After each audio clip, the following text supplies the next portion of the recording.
Hi friends, welcome to my channel. இன்றைக்கி பார்த்திங்கன்னா கன்னியாகுமரி போகிற வழியில் நம்ம ஐயங்கார் பேக்கரி இருக்குல்ல, அதுக்கு ஆப்போசிட்டில் தான் நியூட்ரி ஐஸ்ன்னு சொல்லிட்டு ஒரு ஷாப்பு தொடங்கியிருக்காங்கங்க. அங்கே நமக்கு அஃபோர்டபுள் ப்ரைஸில் தான் இருக்குது. எல்லா ருபீஸும் 20 ருபீஸ் 30 ருபீஸ் அந்த மாதிரி ரேஞ்சில் தான் இருக்குது. எல்லா ஃப்ளேவர்லேயும் எல்லா ஃப்ரூட்ஸ் ஃப்ளேவர்லேயும் இருந்து நாங்கள் வாங்கி எல்லாம் சாப்பிட்டு பார்த்தேன். ரொம்ப டேஸ்ட்டாக இருந்தது. இது எங்கே லொக்கேட் ஆகிருக்குன்னு நல்லா பார்த்துக்கோங்க. நியூட்ரி ஐஸ், அதுக்கப்புறம் பார்த்திங்கன்னா ராயல் ஹோட்டல் பக்கத்தில் ஆப்போசிட்டில் பார்த்திங்கன்னா ஐயங்கார் பேக்கரி, நம்மளோட சாய் பாயிண்ட் செல்ஃபி பாயிண்ட் பக்கத்தில் தான்.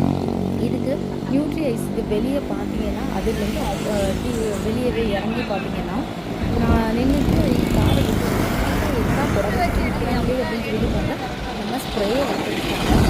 ஆக்சுவலி நான் இங்கே சைடுங்கெல்லாம் வந்தோம்னா நம்ம புகை போடுவோம்ல, நம்ம ஊரில் சாம்பிராணி புகை போட்டு நாங்கள் இங்கே புகை போடுவோம் பார்த்துக்கோங்க.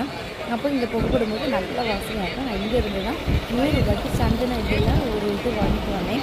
நம்ம அது கற்ற வச்சு நான் சார்கோலில் கற்ற வச்சுட்டு அதுக்கு மேலே வைக்கணும். செம்ம ஸ்மெல்லு நல்லா நிறைய இருந்துச்சு. நான் ஸ்ப்ரேயெல்லாம் பார்த்துட்டு எனக்கு இதில் பெர்ஃப்யூம் ஒன்று வாங்கினேன். அதுக்கப்புறம் எரிக்கைக்கு அந்த இருக்குது சந்தன மாதிரி வாசனை வர அந்த கட்டை அதையும் வாங்கினேன். வீட்டுக்கு ரொம்ப யூஸ்ஃபுல்லாக இருந்துச்சு. இதுமாரி வேறு கண்டனோடு உங்களை எல்லாரையும் சந்திக்க வருகிறேன். Bye bye, see you.